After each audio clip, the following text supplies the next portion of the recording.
Meus irmãos, graça e paz. Abra comigo a sua Bíblia. Nós vamos ler dois textos da Bíblia. O primeiro, em Mateus, capítulo de número 16.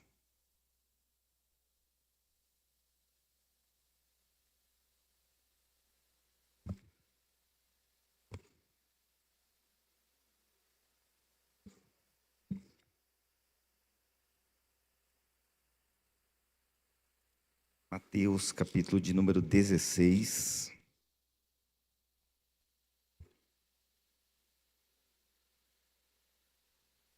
Vamos ler o versículo de número 18.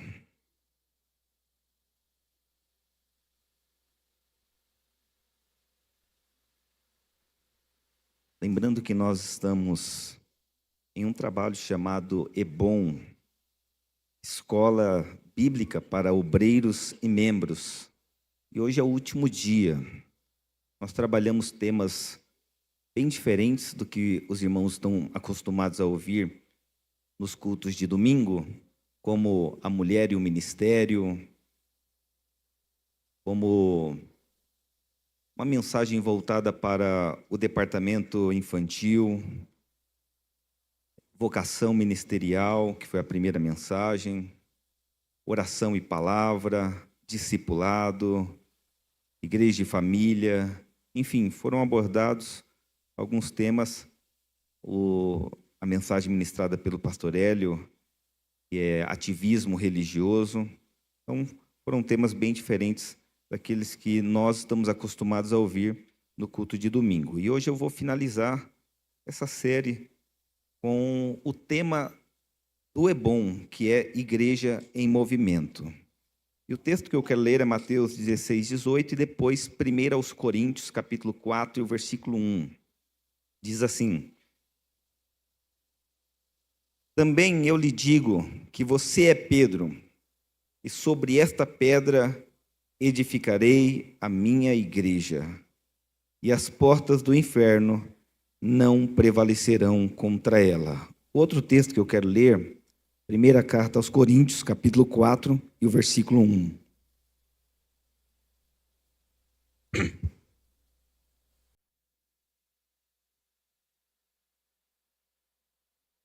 Primeira carta aos Coríntios, capítulo 4, e o versículo de número 1. Diz assim: que os homens nos considerem como ministros de Cristo e mordomos dos mistérios de Deus. Amém.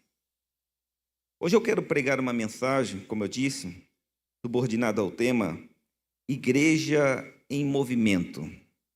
Eu quero dividir a minha fala em 3 partes. Em primeiro lugar, eu quero compartilhar algumas informações básicas sobre a igreja. Informações como natureza, origem e propósito da igreja. Em segundo lugar, eu quero falar sobre vocação ministerial. Mostrar que cada crente pode ser um ministro e, de alguma forma, pode contribuir com o avanço da igreja. Em terceiro e último lugar, eu quero apresentar o que é um ministro, segundo Deus. E para facilitar a minha vida como pregador e a sua como ouvinte, eu quero fazer uma analogia entre a igreja e uma embarcação de grande porte, e entre os ministros de Cristo e os remadores responsáveis por movimentar a embarcação. O que é a igreja e qual é a sua origem? A igreja é a família de Deus, comprada com o sangue de Cristo e selada com o Espírito Santo. A igreja é uma comunidade de salvos, a noiva de Cristo, é o rebanho de Deus, é um projeto divino. A igreja é propriedade exclusiva de Deus. Paulo fala bastante sobre a igreja em suas epístolas, principalmente na epístola destinada aos Efésios. Aliás, o tema da carta aos Efésios é a igreja do Deus vivo. A carta aos Efésios, ela tem 6 capítulos. Em cada capítulo, Paulo apresenta a igreja de uma forma. No capítulo 1, ele apresenta a igreja como corpo de Cristo. No capítulo 2, ele apresenta a igreja como um templo. No capítulo 3, ele apresenta a igreja como um mistério. No capítulo 4, ele apresenta a igreja como um novo homem. No capítulo 5, ele compara a igreja a uma noiva. E no capítulo 6, ele compara a igreja a um soldado. Principalmente nos capítulos 1, 3 e 5 da carta aos Efésios, Paulo mostra que a igreja já existia na eternidade. Ela existia na mente de Deus. No capítulo de número 1 e nos versículos 3 ao 6, Paulo falando sobre a igreja, ele diz: Bendito Deus e Pai de nosso Senhor Jesus Cristo, o qual nos abençoou com todas as bênçãos espirituais nos lugares celestiais em Cristo, como também nos elegeu nele, quando?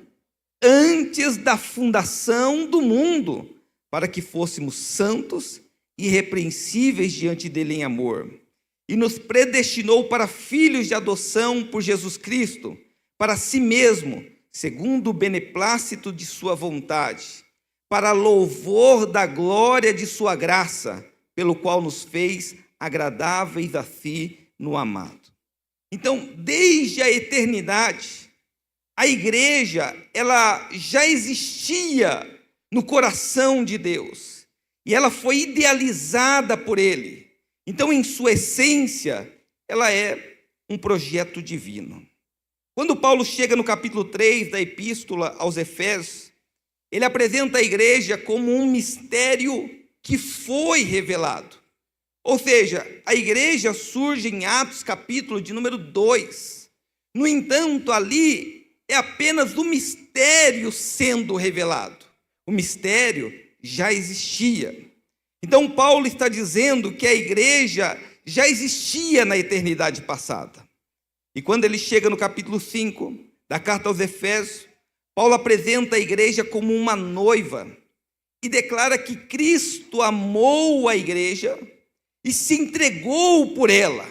Ora, a igreja surge depois da morte e ressurreição de Jesus, 10 dias depois da ascensão de Jesus. Se a igreja surge depois da morte de Jesus, como ele poderia amá-la e se entregar por ela? Então, Paulo está dizendo que a igreja já existia na mente de Deus, já era amada pelo Senhor, e ela passou a existir de uma forma concreta, justamente por conta da morte de Cristo.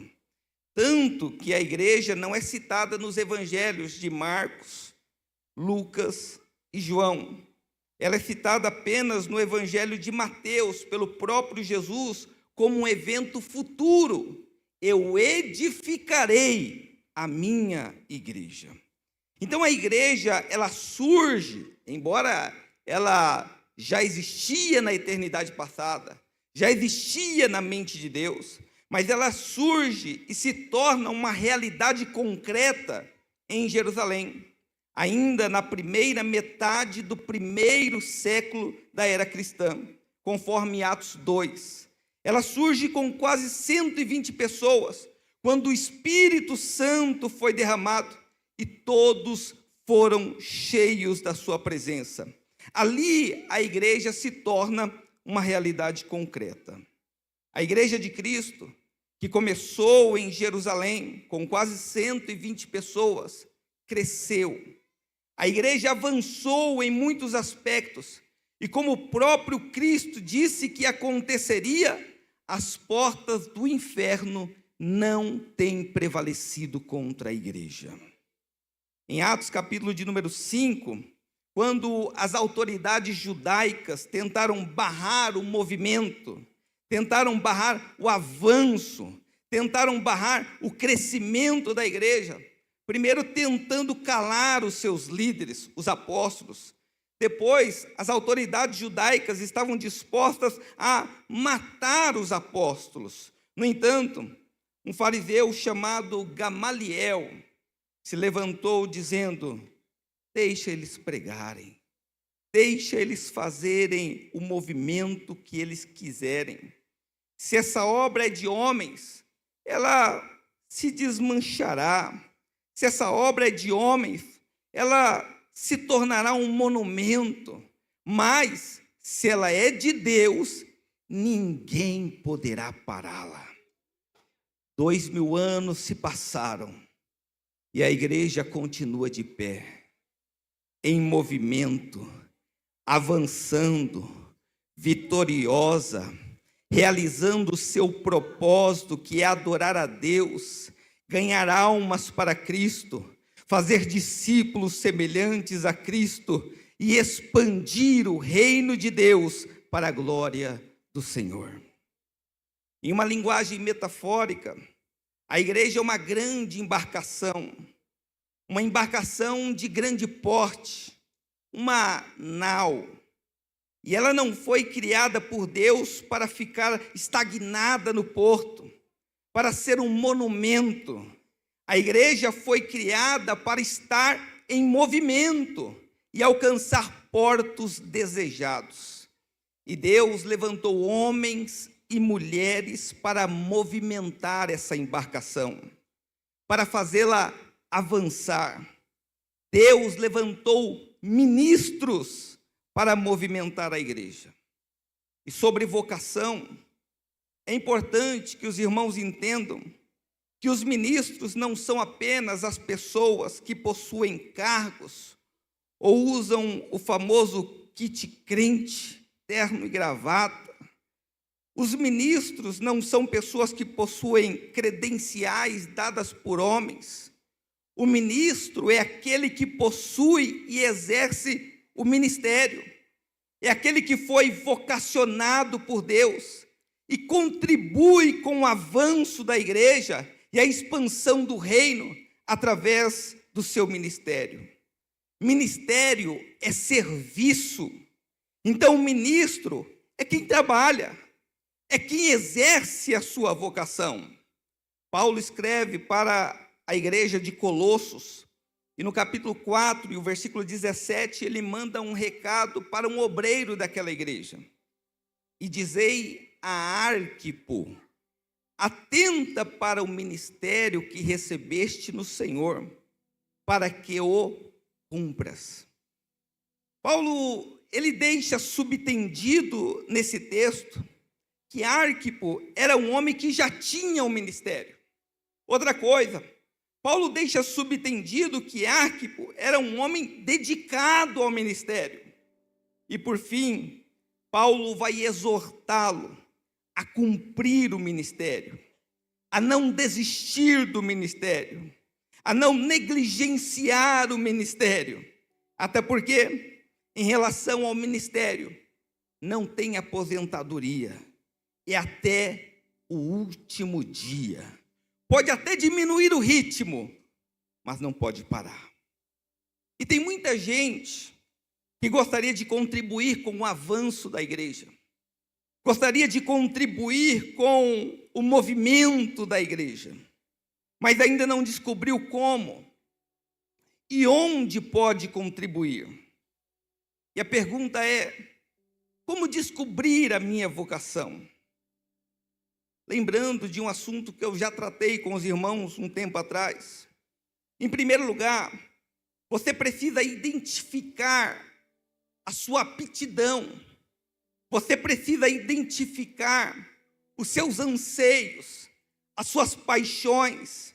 Você precisa identificar as suas aspirações, aquilo que mexe com o seu coração. Quando você identifica aquilo que enche os seus olhos, aquilo que mexe com o seu coração, logo você descobre onde você deve servir, onde você deve trabalhar, em que departamento você deve atuar. Em segundo lugar, você precisa identificar quais são os dons da graça. quais foram os dons que o Senhor lhe deu. Quando você identificar os dons que Deus lhe deu, logo você vai descobrir o que você deve fazer, o que você foi capacitado para realizar. E por fim, você deve identificar qual é o seu estilo, quais são as suas características. E quando você descobrir, ou quando você identificar o seu estilo, logo você vai descobrir como fazer. Então, quando você descobre o que mexe com o seu coração, você descobre onde atuar. Quando você identifica o que Deus lhe deu, os dons que o Senhor confiou em suas mãos, você descobre o que fazer. E quando você identifica o seu estilo, você descobre como fazer. Paulo, em Gálatas, capítulo 1, os versículos 15 e 16, ele revela que o desejo que ele tinha de pregar para os gentios, para os não-judeus, não era só planejamento humano, foi o próprio Deus que despertou isso no coração dele, foi o próprio Deus que incendiou o seu coração. É por isso que Paulo era apaixonado por isso, ele queria pregar para os não-judeus, e ele dizia: ai de mim se eu não pregar o evangelho. Eu lembro que eu tinha 12 anos de idade, quando eu fui uma vez participar de um culto na igreja Assembleia de Deus Rocha Eterna em Jandira, e eu vi o pastor Elias França pregando. Eu não o conhecia, e eu voltei para casa radiante. Eu voltei para casa dizendo: eu quero ser um pregador, eu quero ser um teólogo. Entenda, Deus, Ele queima o seu coração, Deus desperta o seu coração, ou no seu coração, uma paixão, e quando você identifica essa paixão, essa aptidão, logo você descobre onde você deve servir. Alguns meses atrás, a nossa igreja foi com um grupo de líderes lá para Campinas, e nós chegamos lá na sexta-feira à noite. Quando eu cheguei, o culto já tinha começado, e quando eu procurei um lugar no estacionamento da igreja, o estacionamento estava lotado, e eu lembro que o obreiro que estava ali cuidando dos carros, estava ali cuidando do estacionamento, eu perguntei para ele: tem lugar para mais um carro? E ele falou assim para mim: você está vendo algum lugar aqui? Você está vendo algum espaço?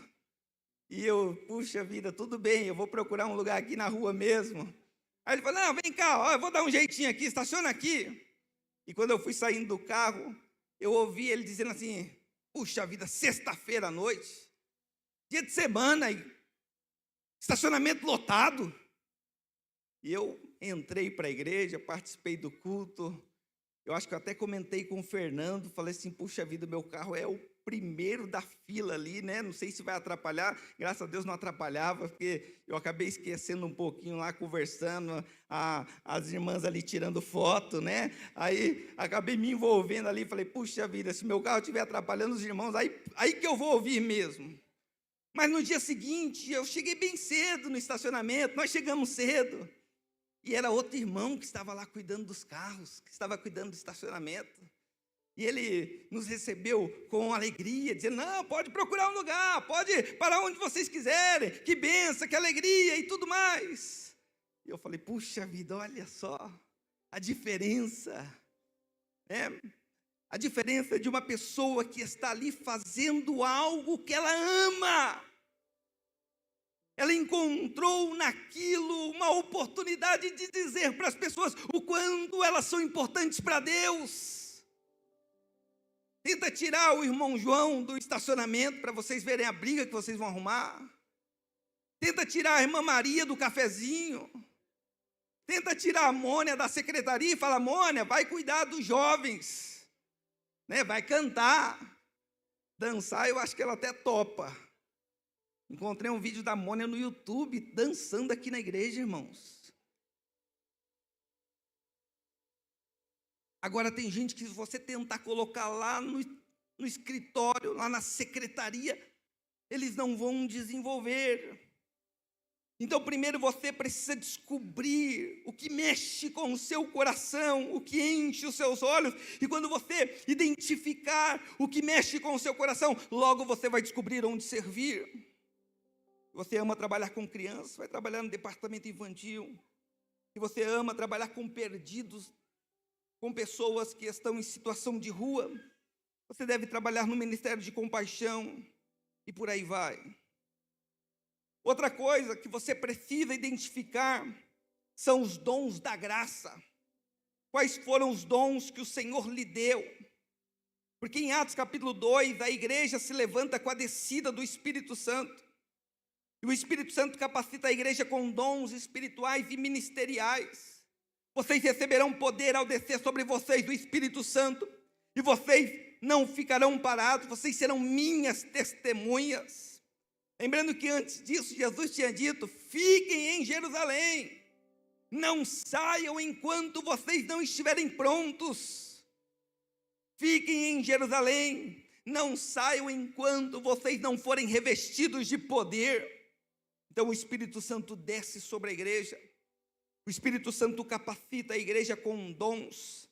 Dons são capacitações divinas distribuídas pelo Espírito Santo a todo crente, segundo os desígnios e a graça de Deus para o bem comum do corpo de Cristo. O apóstolo Paulo, ele apresenta pelo menos 3 listas de dons. Uma em Romanos, capítulo 12, os versículos 6 a 8. A outra na primeira carta aos Coríntios, capítulo 12, os versículos 8 ao 10. E a terceira em Efésios, capítulo 4, e o versículo de número 11. Paulo apresenta 3 listas de dons. Ele fala sobre dons espirituais, dons ministeriais e dons auxiliares. Quais são os dons auxiliares? Romanos, capítulo de número 12, os versículos 7 ao 8. E também na primeira carta aos Coríntios, capítulo 12, o versículo 28, Paulo fala sobre socorros. É o indivíduo que ele sempre dá um jeito de encontrar um espaço na sua agenda para socorrer aquele que está em aperto. Exortar aqui é aconselhar, é a pessoa que sempre tem uma palavra de ânimo, sempre tem uma palavra de incentivo. Depois Paulo fala sobre repartir. A generosidade precisa fazer parte das nossas vidas, mas tem gente que tem o dom de repartir, e não é só quem tem muito dinheiro. Às vezes o indivíduo tem pouco, mas o pouco que ele tem, ele faz questão de repartir.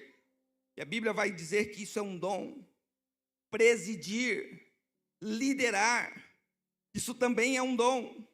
Misericórdia. Lá no IBAD, em Jandira, na Escola Teológica da Assembleia de Deus Ministério de Madureira, eu tenho uma aluna, também a irmã Maria, que ela não prega, ela não profetiza, ela não canta, mas ela faz um trabalho excelente nos hospitais. Ela tem esse dom, o dom de misericórdia. Então Paulo apresenta os dons auxiliares. Depois Paulo apresenta os dons espirituais. Palavra da ciência, palavra da sabedoria, discernimento de espíritos, fé, dons de curar, milagres, línguas, profecia, interpretação. E por último, Paulo cita os dons ministeriais, apóstolos, profetas, evangelistas, pastores e mestres. E o que Paulo fala sobre o uso dos dons espirituais, ministeriais e auxiliares?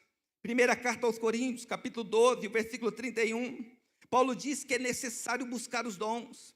É necessário orar ao Senhor pedindo a Ele dons, sejam eles espirituais, ministeriais e auxiliares. Precisamos nos derramar na presença do Senhor, pedindo a Ele que Ele dê dons à sua igreja, que Ele nos dê dons espirituais, ministeriais e auxiliares.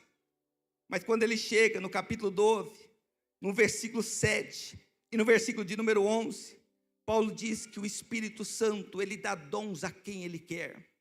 Ou seja, o seu trabalho é pedir, o seu papel é buscar. Agora, se Ele vai te dar, aí é outra conversa. Ore pedindo, gaste tempo buscando. E se Ele achar que tem que te dar, Ele vai te dar. Ele vai dar os dons que Ele quer, para quem Ele quer, e Ele vai usar do jeito que Ele quer, para a glória dEle. E qual é o propósito dos dons, sejam eles ministeriais, espirituais ou auxiliares? O propósito não é a autopromoção. O propósito é capacitar para o serviço, encorajar o crente e converter os incrédulos, é edificar uns aos outros. É interessante que Pedro, na sua primeira epístola, no capítulo 4, e nos versículos 10 ao 11, ele vai dizer que Deus nos deu dons da graça, para que nós possamos ser ministros, para que nós possamos, de certa forma, lidar com esses dons. E ele vai dizer que nós somos dispenseiros, nós somos trabalhadores, administradores da graça. O que Pedro está dizendo é que quem tem o dom não é maior do que quem deu o dom. Ele deu dons para a glória dele. Ou seja, uns profetizam, uns pregam. E Deus deu esses dons, não é para sairmos por aí recebendo elogios, aplausos. Deus nos deu dons para que o nome dele seja glorificado, para que o nome dele seja exaltado, é para a glória dele. Infelizmente, alguns não entendem dessa forma e usam dons para a sua própria glória. Hernandes Dias Lopes, ele diz que as estrelas só brilham onde o sol não está brilhando. E ele vai dizer que onde o sol da justiça estiver brilhando, não haverá espaço para as estrelas brilharem. Ou seja, enquanto o sol da justiça estiver brilhando nessa igreja, não haverá espaço para as estrelas brilharem. Ninguém canta melhor do que ninguém, ninguém prega melhor do que ninguém, ninguém profetiza mais do que ninguém. Aqui quem é usado para a glória do Senhor, é usado para louvor e honra do Senhor. E o que Pedro vai dizer é que nós somos administradores da graça. Ele nos dá dons para que nós possamos ser administradores da graça. Ou seja, nós um dia iremos prestar contas daquilo que o Senhor confiou em nossas mãos. Mais do que isso, nós iremos prestar contas do resultado, das consequências. Então, se porventura alguém entre nós que recebeu dons de Deus, sejam eles auxiliares, espirituais ou ministeriais, e você, por um acaso, você enterrou esses talentos, enterrou esses dons, nesta manhã o Senhor te chama, nesta manhã o Senhor está dizendo, desenterra esses dons, deixa o meu Espírito despertar isso em você novamente, volte a profetizar, volte a cantar, volte a pregar, volte a trabalhar, volte a produzir, porque um dia nós estaremos diante do tribunal de Cristo, e nós iremos prestar contas. Aleluia.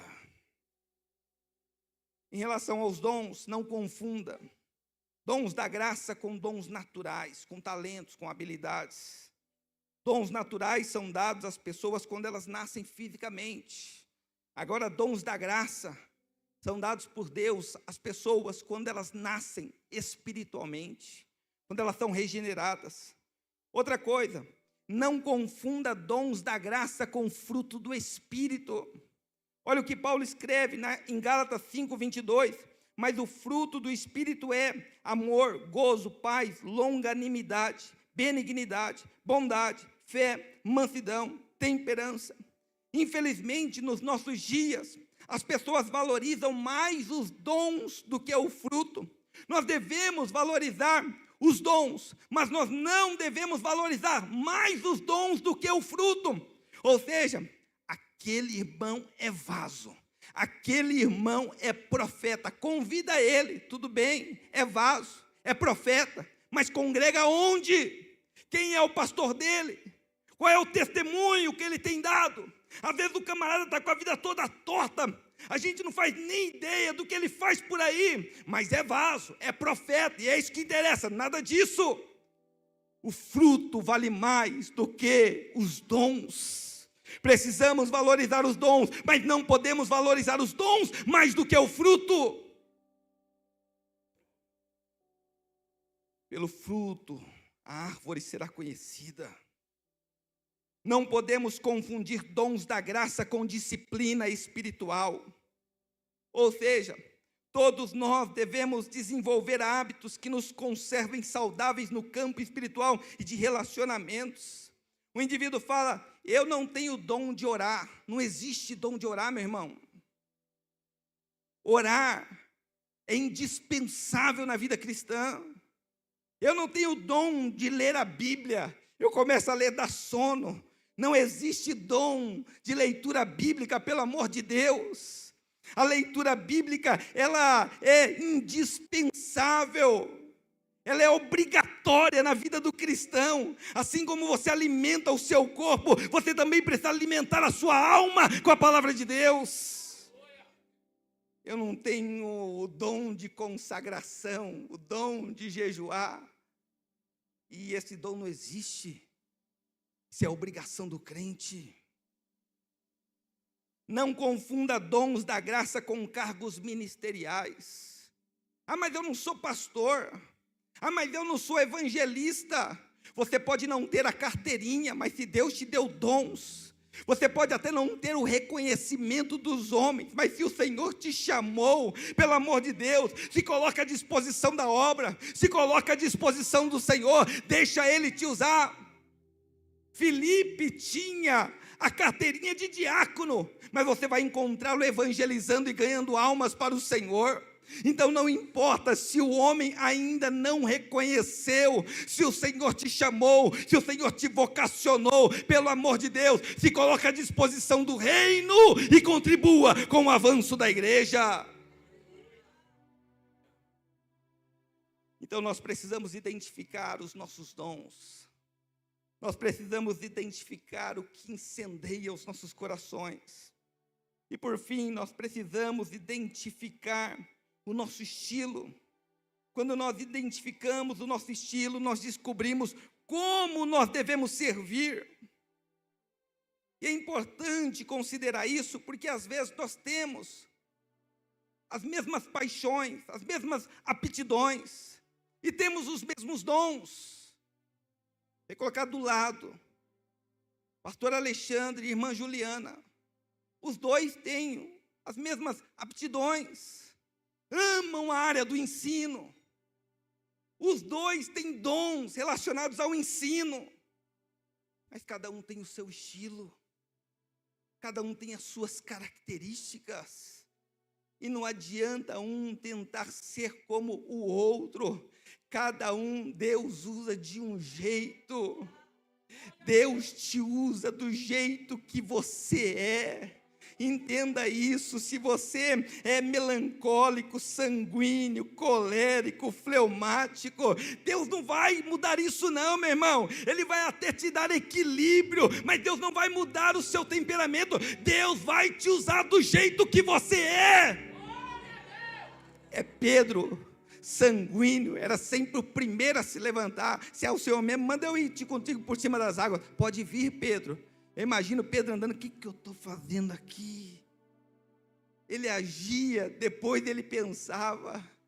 Era Pedro cortando a orelha do Malco.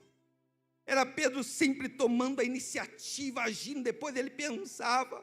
Mas daí ele recebe a presença do Espírito Santo. Deus muda isso, não.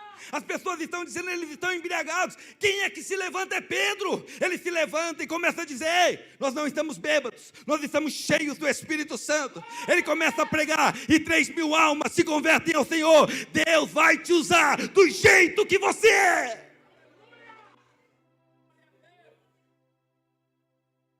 Introvertido ou extrovertido.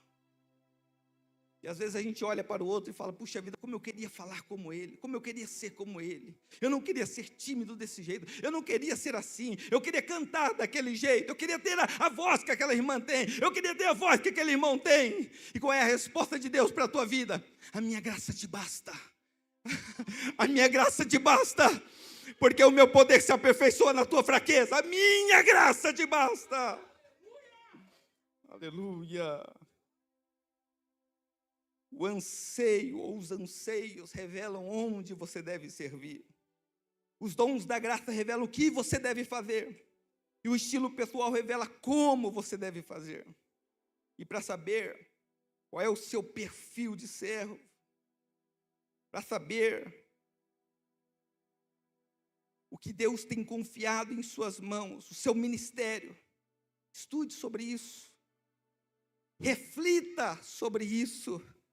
Ore ao Senhor, busque ao Senhor, peça a Ele para te direcionar. E mais do que isso, converse bastante. Converse com os seus líderes. Converse com o seu líder de grupo de comunhão. Converse com o líder do departamento que você atua. Converse com o seu pastor. Ele vai te direcionar. Então você entendeu que você é o ministro. Pode não ser um pastor. Você é o ministro. Puxa vida, mas tudo que eu sei fazer é servir água. Você é um ministro. Tudo que eu sei fazer, você é um ministro. Olha o que a irmã Sônia, embora ela, colocar ela para pregar, ela prega. Se colocar ela para interceder, ela intercede. Se colocar ela para... Teve um tempo que ela até cantou aqui na igreja, né? Não tinha grupo de louvor. Pode deixar que a gente canta. Juntou Sônia, Fabiana, Glorinha. Imagina o que saiu. Só glória. Mas olha aí, irmãos. É um ministro trabalhando. Aquilo que você sabe fazer, faça o melhor para a glória de Deus. A irmã Maria desistiu da teologia depois de mais de um ano estudando teologia. Ela falou: pastor Denis, eu não sirvo para isso não. Quando a aula termina, eu já esqueci tudo que o pastor Henrique falou. Aí nós conversando ali atrás, do que isso, irmã Maria? E ela: não, não sirvo para isso não. Eu acho que Deus não tem nada para mim não. Eu acho que Deus não me chamou para nada não. Eu não sirvo para nada. Aí daqui a pouco chegou o irmão cansado do trabalho, falou: irmã Maria, e o cafezinho? Irmã Maria já está pronto. Ela falou: pastor Denis, deixa eu ir ali servir o cafezinho dos irmãos.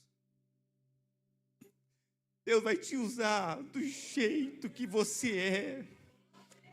Deus tem algo para realizar através da sua vida. Se coloque à disposição do reino.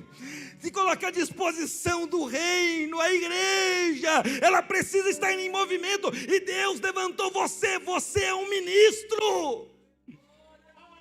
Aleluia. Você entendeu que você é um ministro? Então deixa eu finalizar esta mensagem mostrando o que é um ministro segundo Deus. O Novo Testamento foi escrito na língua grega.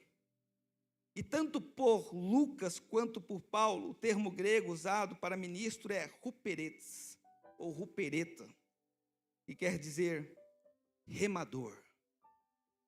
Aquele que serve com as mãos. Remador de baixa categoria.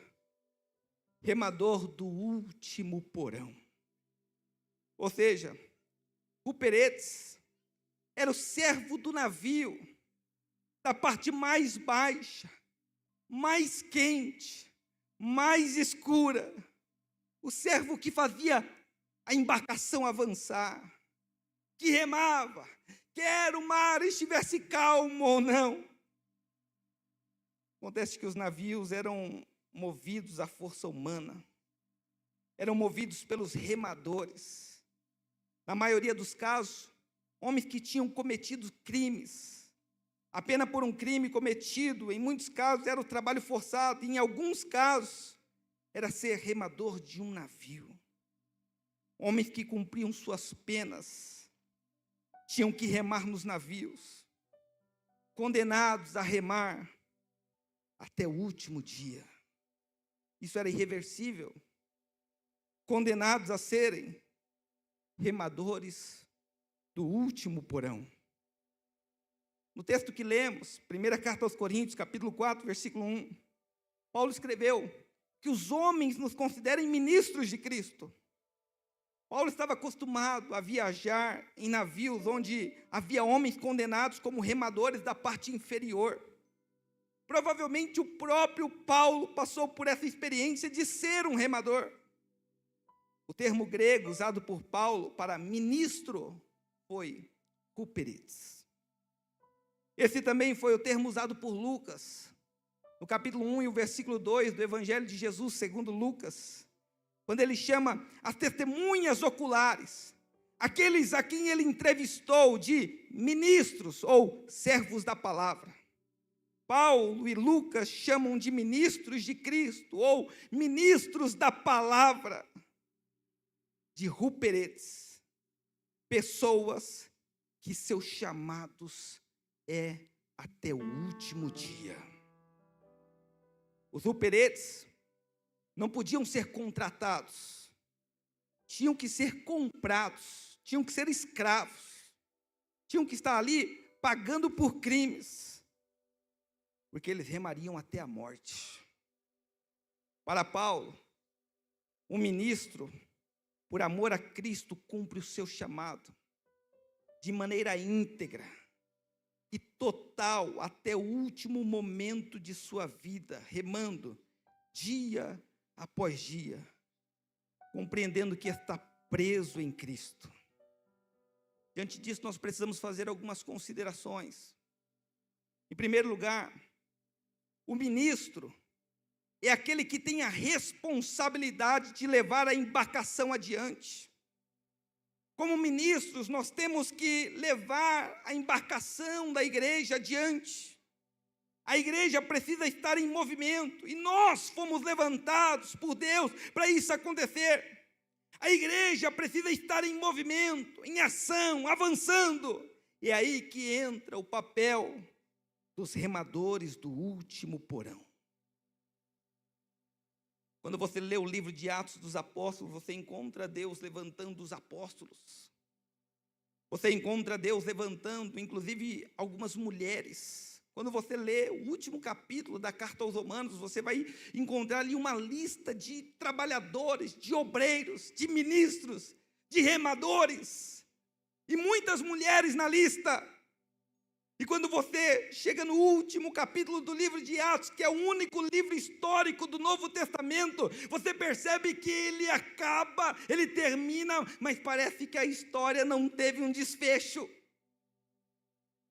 Sabe aquele filme que termina e você fica, não entendi. Acabou o filme, mas parece que tinha alguma coisa mais para acontecer. O livro de Atos termina dessa forma, porque é a história da igreja. Isso acontece de forma proposital. Deus permite que isso aconteça. Lembrando que é Lucas quem escreve o livro de Atos. E ele termina o livro, mas ele dá a entender que a história da igreja continua, porque nós ainda estamos escrevendo a história da igreja. No primeiro século, Deus levantou os apóstolos. Nos séculos 2, 3, 4 e 5, Deus levantou os pais da igreja. Depois Deus foi levantando homens que se manteram fiéis, apesar daquele tempo de escuridão. Deus levantou os pré-reformadores, Deus levantou os reformadores, Deus levantou os avivalistas. E no nosso tempo, Deus me levantou, Deus te levantou, para que nós possamos dar continuidade à história da igreja, para que a igreja continue avançando através das nossas vidas. O ministro é aquele que tem a responsabilidade de levar a embarcação adiante. Então não importa se é servir um cafezinho, se é cantar, se é pregar, se é liderar um departamento, se é tomar conta de algum departamento da igreja, faça o melhor. Vai remando. A igreja precisa estar em movimento. Outra coisa, o ministro é aquele que não trabalha só. Primeiro, o ministro é aquele que tem a responsabilidade de levar a embarcação adiante. Segundo, o ministro é aquele que não trabalha só. Nos navios havia dezenas ou centenas de ruperetes. Normalmente eram 3, 4 ou até 5 remadores segurando o mesmo remo. Eles precisavam remar juntos. Era necessário que houvesse uma sincronia entre eles. Ou seja, como ministros, nós precisamos trabalhar juntos, unidos em Cristo. É necessário que haja uma sincronia na obra do Senhor. Não podemos ser individualistas. Precisamos remar juntos. Precisamos remar na mesma direção. Claro que aqui eu vou lutar pela JNI. Quando eu me deparar com a Silene, ela vai estar lutando pelo departamento infantil. Cada um vai brigar pelo seu departamento. No entanto, nós precisamos entender que mesmo fazendo o melhor dentro do seu departamento, nós precisamos remar na mesma direção. Nós precisamos remar com o mesmo propósito, que é a expansão do reino, é o avanço da igreja. Precisamos remar juntos, senão o barco, a embarcação não sai do lugar. Todos são importantes aqui. Somos um corpo. Eu sei que alguém pode dizer, puxa vida, quem sou eu? Já bateu o dedinho na quininha ali da cadeira, do sofá? O corpo todo sente. Já prendeu o dedinho da mão na porta do carro? Ah, mas é só o dedinho, é só a pontinha do dedo, é só a unha. O corpo todo sente. Você é importante na obra do Senhor. Você é importante na casa de Deus, membro do corpo, desligado do corpo apodrece. Eu sei que às vezes, puxa vida, o irmão é chato, tudo bem, é chato mesmo. É ferro afiando ferro. Sai fogo para todo lado, sai faísca para todo lado, mas é aqui que você cresce, é aqui que você é abençoado, é aqui que Deus fala contigo, é aqui que Deus te abençoa. Então vamos juntos, mesmo sendo diferentes, vamos juntos colocar a igreja em movimento. Então o ministro é aquele que tem a responsabilidade de levar a embarcação adiante. O ministro é aquele que não trabalha só. É 4, 5 remadores segurando o mesmo remo. E por fim, o ministro é aquele que trabalha usando todas as suas forças. Remar não era um trabalho leve, não era um trabalho fácil. Os remadores tinham que usar toda a força que tinham para levantar os remos, colocar os remos na água e movimentar os navios. Os remadores eram a força motriz da embarcação. Como ministros, precisamos ser fortes. E quando eu não tiver forças, pastor Denis, e quando em mim só houver fraquezas, encontre forças pela fé nas fraquezas. Como diz o escritor anônimo da carta aos Hebreus, encontre forças na fraqueza, mas não pare de remar. Não pare de remar. Segunda carta de Paulo a Timóteo, capítulo 2, versículo 1, ele diz: fortifica-te na graça que há em Cristo Jesus. Efésios, capítulo de número 6, versículo 10. No demais, irmãos meus, fortalecei-vos no Senhor e na força do seu poder. Precisamos ser fortes para continuar. Precisamos ser fortes para prosseguir. Jesus nunca disse que seria fácil, mas Ele disse, eu estarei com vocês todos os dias. Ele nunca prometeu uma viagem tranquila, mas Ele prometeu que estaria conosco todos os dias da nossa vida. Então, meu irmão, levanta a tua cabeça e continue remando. Ah, pastor Denis, mas hoje eu entrei aqui destruído, hoje eu entrei aqui com meu coração machucado. O Senhor está dizendo, continue remando, continue remando, continue remando. Ouça o som dos tambores e continue remando. É isso que vai ditando aí o movimento. Vai, continue remando. Eu não tenho mais forças. Ele está dizendo: encontre forças na fraqueza. Eu renovo as tuas forças, eu te levanto, eu te fortaleço. E quando eu não aguentar mais, eu estou aqui para te ajudar. Churandaragai, churamanduragai, churabacandurihai, churabacandurihai.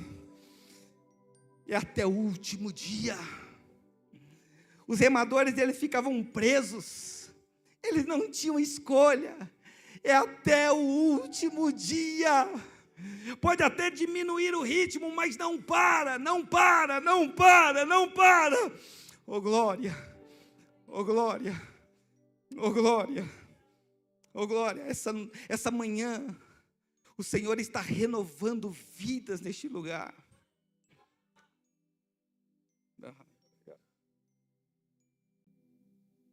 Pastor Antônio, vem aqui um minutinho, por favor.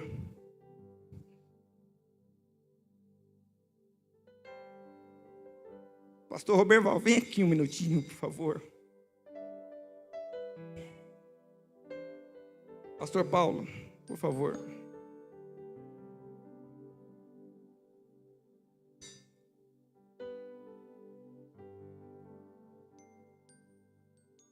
Eu não quero entrar em contradição. Eu falei que o ministro é aquele que trabalha, mesmo aquele que não tem uma carteirinha, mesmo aquele que não tem uma credencial. Pastor Antônio, quantos anos o senhor tem de ministério como pastor? –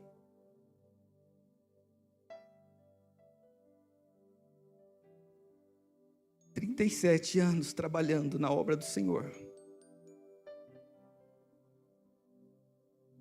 Eu tenho 36 anos de idade. O que eu tenho de idade, ele tem como pastor. Só Deus sabe quanto vocês trabalharam até aqui. Só Deus sabe.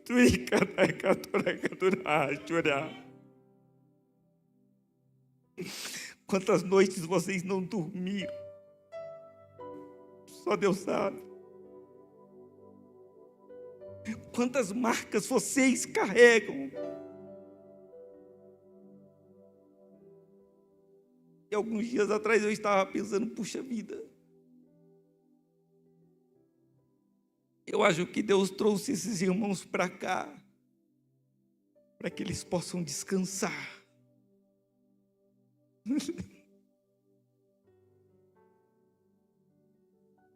Eu orava e o Senhor falava ao meu coração: pode até diminuir o ritmo, não pode parar.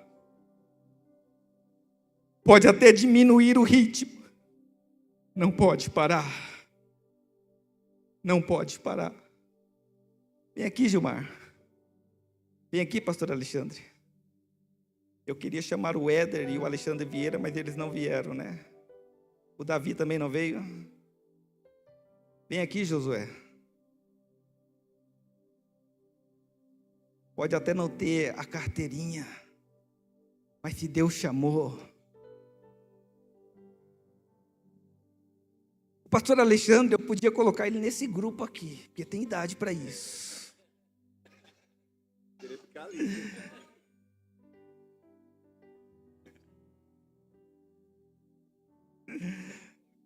Fica ali na frente do pastor Roberval. Eu vou deixar você nesse grupo aqui dos mais novos, essa nova geração. Fica aqui, na frente deles. Isso.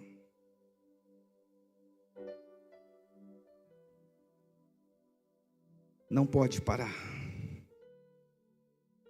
Pode até diminuir o ritmo. Pode até mudar as estratégias. Alguns dias atrás, eu fui caminhar no parque. O pastor Armando estava lá. A Sonamita estava lá. Deus fez um milagre. Eu fui caminhar. O Felipe e o Danilo saíram correndo junto com o Dudu. E aquela galera de 30, 40 pessoas saíram na frente. E eu fui tentando acompanhar aquela galera. Mas aí eu parei. Olhei para trás. E a Sulamita vinha caminhando sozinha. Ela e a mãe dela. E eu fiquei, e agora? Corro atrás do Felipe e do Danilo. Vou junto com a multidão. Eu volto para caminhar com a Sunamita. Eu falei, eu vou chegar lá também. É 1.100 quilômetros, 1.100 metros, né? 1.100 metros. A gente chega lá. Eu diminuí os passos e fui caminhando do lado da Sunamita. Às vezes a gente precisa diminuir o ritmo. Não pode parar. É mudar a estratégia. Não pode parar. Às vezes a gente olha para nós mesmos e nós pensamos, não, mas eu tenho condições. Eu ainda tenho vigor. Eu ainda tenho condições. E o Senhor está dizendo, agora a estratégia é outra. Esse camarada aqui, ele vai avançar. Está cheio de vigor. E o que você vai fazer? Vai dizer, olha, é para lá, Josué. Ô Josué, vai um pouquinho mais devagar, Josué. Josué, agora vai mais rápido, Josué. Não pode parar. Deus vai usá-los de outra forma. Se Ele quiser dar um outro povo para vocês, Ele vai dar. Mas se Ele não quiser, pode até diminuir o ritmo, não pode parar. E aí essa nova geração vai para cima. Essa geração aqui vai avançar. E sabe o que é mais interessante? É que os remadores, eles ficam no último porão. Pode até não ser visto, pode até não ser lembrado, mas são eles os responsáveis pela movimentação da embarcação. Ministério não é ser visto, ministério é serviço. Então não espere aplausos. Vai trabalhando, coloca os grupos de comunhão para trabalhar, faz as coisas acontecerem, movimenta a embarcação. E quando as coisas estiverem acontecendo, não espere ninguém bater no seu ombro dizendo parabéns. Porque o ruperete é aquele que trabalha no último porão. Vai pregando. E outra, Deus te trouxe aqui não foi por acaso. Você é diferente de todos esses. Olha o seu estilo. Olha o estilo do pastor Alexandre. E alguém pode dizer, o pastor, ele é fora da caixa. Ele é diferente. Sim. Deus trouxe ele aqui para ser diferente mesmo. Pega o pastor Alexandre Vieira, pastor Alexandre Santiago, são mestres. Ele não é um mestre, ele é profeta. Cada um Deus usa de um jeito. Ei, é igreja em movimento, é igreja em movimento, é igreja em movimento. Se fosse para ser todo mundo igual, meu irmão, não teria graça. Deus vai usar cada um de um jeito, cada um de um jeito. Pode até diminuir o ritmo, mas vai remando, não para, não para, não para, não para. Urabacando, rihai, urabanda, ragai, uranda, ragando, ragai. Quero chamar o pastor Armando aqui agora.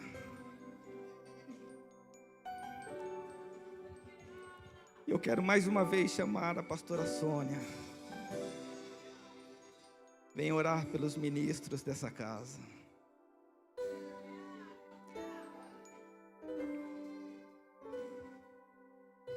Eu volto a dizer, o ministro é aquele que trabalha. O ministro é aquele que exerce o ministério. Seja pastorear, seja ensinar, seja profetizar. O ministro é aquele que exerce o ministério. Coloque os seus dons e talentos à disposição do reino e deixa ele movimentar a igreja através da sua vida.